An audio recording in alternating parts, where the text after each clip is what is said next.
अस्सलाम वालेकुम। आज हम फर्स्ट ईयर फिज़िक्स का चैप्टर 2 हम स्टार्ट कर रहे हैं और ये चैप्टर है वेक्टर्स और इक्विलिब्रियम के हवाले से। और फर्स्ट ईयर का ये एक बड़ा इम्पॉर्टेंट चैप्टर है। इसमें long question, short question, numerical, MCQs, बहुत सारी चीज़ें इम्तहान में आती हैं, गुज़श्ता इम्तहानों में आती रही हैं और इसका आने का बहुत ज़्यादा चांस होता है इस चैप्टर में से सवाल का। और ये चैप्टर हमारा है चैप्टर 2 है वेक्टर्स एंड इक्विलिब्रियम के हवाले से। तो सबसे पहले हम डिफ़ाइन करते हैं कि फ़िज़िकल क्वांटिटीज़ क्या होती हैं। जैसे कि यहाँ पर हमने डेफिनेशन इसकी लिख दी, physical quantities the properties of matter which are related to some measurements are called physical quantities. यानी मैटर की वो प्रॉपर्टीज़ जिनका पैमाइश के साथ का ताल्लुक़ बनता है उनको हम फ़िज़िकल क्वांटिटीज़ कह देते हैं। जैसे आप किसी चीज़ की लेंथ मेजर कर सकते हैं, आप टाइम मेजर कर सकते हैं, टेम्परेचर मेजर कर सकते हैं। तो बहुत सारी चीज़ें मैटर की वो प्रॉपर्टी जिनका पैमाइश के साथ ताल्लुक़ बनता है, हम उनको फ़िज़िकल क्वांटिटीज़ कह देते हैं। और फ़िज़िकल क्वांटिटीज़ को हम 2 कैटेगरीज़ में डिवाइड करते हैं। एक है जिनको हम कहेंगे स्केलर कह देंगे या स्केलर क्वांटिटीज़, या और दूसरा जिनको हम कह देंगे वेक्टर्स या वेक्टर क्वांटिटीज़। इन दोनों में फ़र्क क्या है, स्केलर क्वांटिटीज़ और वेक्टर क्वांटिटीज़ में? तो अगर हम स्केलर क्वांटिटीज़ को बात करें, पहले हम इसको डिफ़ाइन करते हैं, इसको थोड़ा सा एक्सप्लेन करते हैं। ऐसी क्वांटिटीज़, फ़िज़िकल क्वांटिटीज़ जिनको मुकम्मल तौर पर एक्सप्लेन करने के लिए हमें 2 चीज़ों की ज़रूरत हो। नंबर 1, एक नंबर हो, एक अदद हो, और साथ उसके एक यूनिट हो, और हमें उसकी कोई डायरेक्शन वगैरह का कोई ज़िक्र करने की ज़रूरत ना हो। डायरेक्शन के बगैर ही हम उनको मुकम्मल तौर पर एक्सप्लेन कर सकें। इस किस्म की क्वांटिटीज़ को हम कह देंगे स्केलर क्वांटिटीज़। तो डेफिनेशन देखिए यहाँ पर हमने लिखी है, the physical quantities which can be completely described by number and unit without any mention of its direction are called scalar quantities. Means कि ऐसी क्वांटिटीज़ जिनको मुकम्मल तौर पर वजाहत करने के लिए सिर्फ एक नंबर हम और साथ उसका यूनिट दे दें, डायरेक्शन की ज़रूरत ही ना हो। अब इसकी एग्जांपल देखिए, यहाँ पर है मास है, लेंथ है, टाइम है, स्पीड है, टेम्परेचर है, एरिया, डेंसिटी एट्सेट्रा, बहुत सारी चीज़ें ये स्केलर क्वांटिटीज़ हैं। यहाँ पर हमने एरिया को एक स्केलर के तौर पर लिया है, लेकिन बाज़ दफ़ा एरिया को हमने वेक्टर के तौर पर भी लेना होता है, और उस सूरत में हम फिर उसको वेक्टर एरिया कहेंगे। जैसे कि आप सेकेंड ईयर में आप देखें, हमने इलेक्ट्रिक फ्लक्स कैलकुलेट करना होता है, मैग्नेटिक फ्लक्स कैलकुलेट करना होता है, तो वहाँ पर हम वेक्टर को फिर एरिया के तौर पर लेते हैं, लेकिन आम हालात में हम वेक्टर को स्केलर के तौर पर ही लेंगे। अब देखें, अगर हम मास की बात करें, आप फर्ज करें हम बाज़ार जाते हैं, कोई चीज़ ख़रीदते हैं, 5 किलोग्राम चीनी की बात करते हैं, तो हम दुकानदार से कहते हैं कि हमें 5 किलोग्राम दे दें बस चीनी। हमने एक नंबर बोला है 5 और 7 किलोग्राम, तो ये नंबर 5 है, इसको हम कह देंगे उसका मैग्नीट्यूड है उस फिज़िकल क्वांटिटी स्केलर का। और साथ ही जो किलोग्राम हमने बात की, या जो भी आप कह लीजिए, पाउंड कह लें या किलोग्राम कह लें, ग्राम कह लें, तो ये उसका यूनिट होगा। तो यहाँ पर मास को एक यहाँ पर स्केलर क्वांटिटी के तौर पर हम ज़ाहिर करते हैं, ये उसकी मैग्नीट्यूड है 5 और किलोग्राम उसके यूनिट है। और इन स्केलर क्वांटिटीज़ को हमने जब जमा और तफरीक करना होता है, मल्टीप्लाई करना होता है, तो अलजबरे के आम तरीक़ों से हम इसको करते हैं। जैसे अगर ये मास m है, आप कह लीजिए 5 किलोग्राम एक मास है, अगर हम इसको 3 से मल्टीप्लाई कर दें, 3m कर दें, तो ये 5 मल्टीप्लाइड बाई 3 इतने किलोग्राम, यानी ये 15 किलोग्राम हो जाएगा। तो इस तरह से अगर इस 5 किलोग्राम में से 2 किलोग्राम माइनस कर दें तो ये 3 किलोग्राम रह जाएगा। तो जितनी भी स्केलर क्वांटिटीज़ हैं उनकी जमा, तफरीक, ज़रब, तकसीम वगैरह अलजबरे के आम कायदों से ही होती है। तो the scalar quantities are added, subtracted, multiplied by ordinary algebraic methods. तो ये तो एक सिंपल सी इसकी डेफिनेशन थी और इससे मुतल्लिक 1-2 चीज़ें थी। अब हम आते हैं वेक्टर क्वांटिटीज़ की तरफ। ऐसी क्वांटिटीज़, फिज़िकल क्वांटिटीज़ जिनको मुकम्मल तौर पर एक्सप्लेन करने के लिए हमें 3 चीज़ों की ज़रूरत हो। नंबर 1, एक नंबर हो, साथ उसके यूनिट हो, और साथ उसकी डायरेक्शन भी ज़रूरी हो।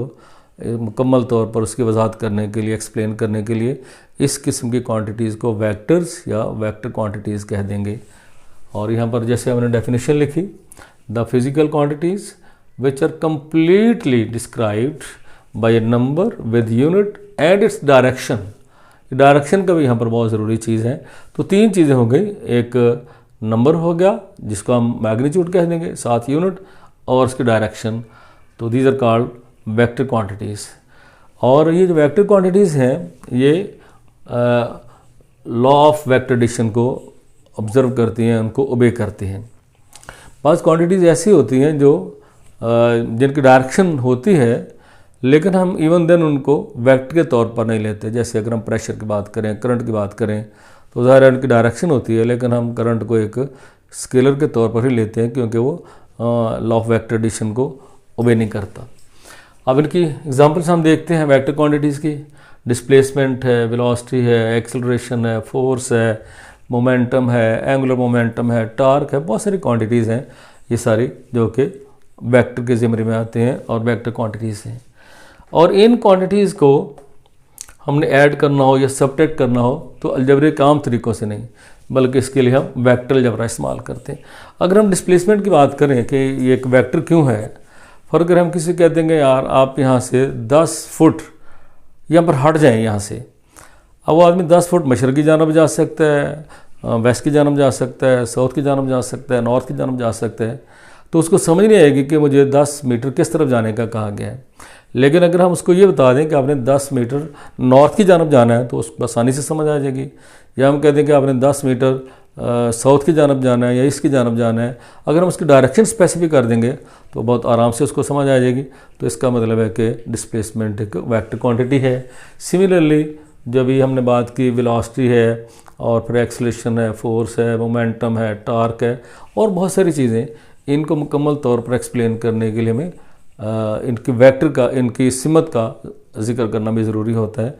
लिहाजा ये वेक्टर क्वांटिटीज़ है। अब हम आते हैं वेक्टर को ज़ाहिर करने का तरीका क्या है, यानी रिप्रेजेंटेशन ऑफ वेक्टर। वेक्टर को रिप्रेजेंट करने के लिए दो तरीके हैं। एक है जिसका हम कहेंगे सिंबॉलिक रिप्रेजेंटेशन और दूसरा है जिसका हम कहेंगे ग्राफिकल रिप्रेजेंटेशन। सिंबॉलिकली हम हर वेक्टर का कोई ना कोई नाम होता है, ABC, XYZ जो भी आप कह लीजिए, और सिंबॉलिकली ज़ाहिर करने के लिए उस वेक्टर का जो सिंबल है हम उसको बोल्ड फेस लेटर से यानी मोटे रूप से ज़ाहिर करेंगे। तो symbolical representation of vector is represented by bold face letter. For example हमने वेक्टर का नाम A रखा है, B रखा है या C रखा है, तो ये मैंने कोशिश की है कि इसको A और B या C या स्मॉल अगर ABC भी लिखना चाहें तो आप उनको मोटा करके लिखेंगे, या फिर or letter with arrow head, या फिर उस जो लेटर्स का नाम आपने सिंबल रखा है उसके ऊपर आप अगर उसको बोल्ड फेस नहीं कर सकते तो फिर हम उसके ऊपर एक छोटा सा एरो का निशान लगा देते हैं। ये एरो का निशान लगा अगर नहीं है तो आप सिंपली उसके ऊपर एक लाइन ही लगा देते हैं। जैसे वेक्टर है तो आप उस तरह से इसके ऊपर ये लाइन लगा दें ABC, उसके ऊपर लाइन लगा दें, उसको छोटा उसके नीचे एक लाइन लगा दें, एक छोटा सा एरो हेड लगा दें उसके ऊपर। तो ये सब चीजें ज़ाहिर करेंगी कि वो वाली जो क्वांटिटी है वो एक वेक्टर है। अब इसी वेक्टर को जिसका नाम हमने अगर ये रखा और उसके ऊपर एरो लगा दिया, अगर हम इसके मैग्नीट्यूड को सिर्फ खाली को ज़ाहिर करना चाहें तो इसको फिर लाइट फेस लेटर यानी बारीक रूप से हम इसको ज़ाहिर करेंगे। The magnitude of vector A is represented by light face letter. आपके लिए खाली जैसे हमने ए लिख दिया, बी लिख दिया, सी लिख दिया, ये वेक्टर ए के मैग्नीट्यूड को ज़ाहिर कर रहा है, ये वेक्टर बी के मैग्नीट्यूड को ज़ाहिर करेगा, ये वेक्टर सी के मैग्नीट्यूड को ज़ाहिर करेगा। या फिर हम इसको ये दो लाइनें हम उसके गिर्द लगा देते हैं इस वेक्टर के, तो इसको हम कहते हैं मॉडुलस ऑफ वेक्टर ए या magnitude of vector A. Similarly magnitude of vector B and magnitude of vector C. तो वेक्टर को सिंबॉलिकली रिप्रेजेंट करने के लिए हम एक बोल्ड फेस लेटर का इस्तेमाल करते हैं, या फिर उसके ऊपर हम एक एरो हेड छोटा सा लगा देते हैं या एक सिंपल लाइन ही लगा देते हैं जो ज़ाहिर करता है कि एक वेक्टर क्वांटिटी है। और अगर उसी वेक्टर की हमने मैग्नीट्यूड लेनी है तो उसको लाइट फेस लेटर से या उसके जरिए दो लाइन लगा देंगे तो ज़ाहिर करेगा उसके मैग्नीट्यूड को या उसके मॉडुलस को। अब हम आते हैं दूसरा इसका वेक्टर को ज़ाहिर करने का तरीका जिसका हम कहेंगे ग्राफिकल रिप्रेजेंटेशन।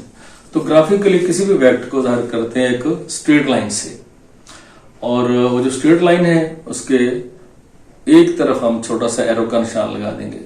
वो जो एरो का निशान होगा वो उसकी डायरेक्शन को ज़ाहिर कर रहा होगा। तो a vector is represented bye segment of straight line with an arrow head.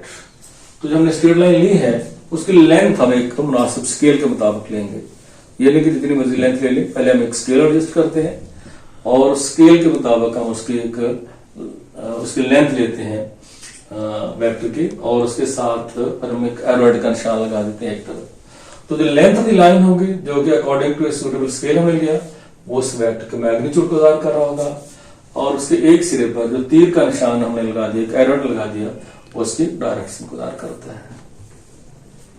Graphical representation of the vector की बात कर रहे थे, तो अभी हमने जिक्र किया कि ग्राफिकली किसी भी वेक्टर को जाहिर करते हैं, एक स्ट्रेट लाइन लेते हैं एक मुनासिब स्केल के मुताबिक, और उसके एक सिरे पर हम एक एरो हेड लगा देते हैं। तो उसकी जो लेंथ है स्ट्रेट लाइन की वो उस वेक्टर के मैग्नीट्यूड को ज़ाहिर करेगी, और उसके एक सिरे पर जो एरो हेड है वो उसका डायरेक्शन को ज़ाहिर करेंगे। फर्दर हम जियोग्राफिकल डायरेक्शन को मद्देनज़र रखते हुए कोई वेक्टर लेते हैं, जैसे एक फोर्स है 50 न्यूटन फोर्स है और डायरेक्शन है उसकी ईस्ट। इस फोर्स का नाम चले हमने एफ कह दिया। अब सबसे पहले हमने ये करना है कि डायरेक्शन का तयन करने के लिए, ज्योग्राफिकल डायरेक्शन का तयन करने के लिए ये दो लाइनें हमने ड्रा कर ली। ये जो ऊपर है हमेशा नॉर्थ को ज़ाहिर करता है एरो, और इसके सामने साउथ होगा, राइट की सिमत में ईस्ट है और लेफ्ट की सिमत में वेस्ट है। जहाँ पर ये दोनों लाइन कट कर रही हैं इस पॉइंट को हम ओरिजिन कहेंगे। तो ये तो हमने डायरेक्शन का तयन कर लिया कि नॉर्थ किस तरफ है, साउथ किस तरफ है, वेस्ट किस तरफ है, ईस्ट किस तरफ है।